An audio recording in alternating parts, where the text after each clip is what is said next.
Hindi kailangang bilisan, May tamang oras ang lahat. pagsabay-sabay ang problema, parang ulan na walang tigil. May bayarin, may trabaho, may pangarap na pilit sinisil. Minsan gusto mong sumigaw, gusto mong tumakbo palayo, pero natutunan ko sa buhay, hindi lahat kailangang sagot. Ngayon, may taong galit, may taong inggit, may taong di ka maintindihan.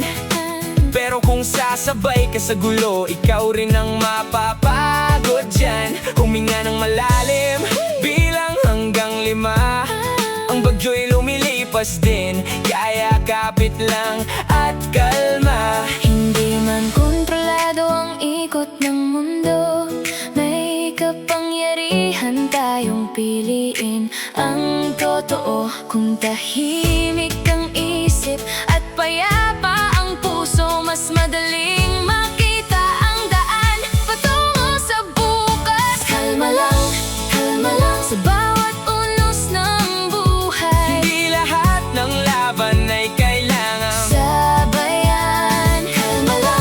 Kalma lang, may sagot ang panahon. kapag bayapa ang loob, mas malinaw ang direksyon. Kalma lang, wag hayaang matangay ng galit, ng takot, ng ingay sa paligid. Minsan ng tunay na tapang ay ang manatiling payapa habang ang mundo'y nagmamadali. Mas mahimpi man tulog kapag walang daladalang sama.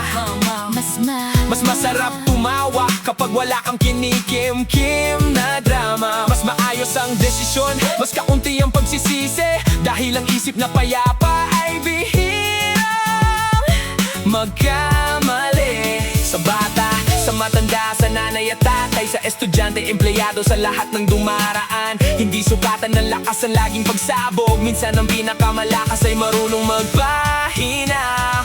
Kung may pintong nagsara, may bintanang bubukas. kung may pangarap na nawala, Bago pang darating bukas. hindi mo kailangang habulin ang lahat.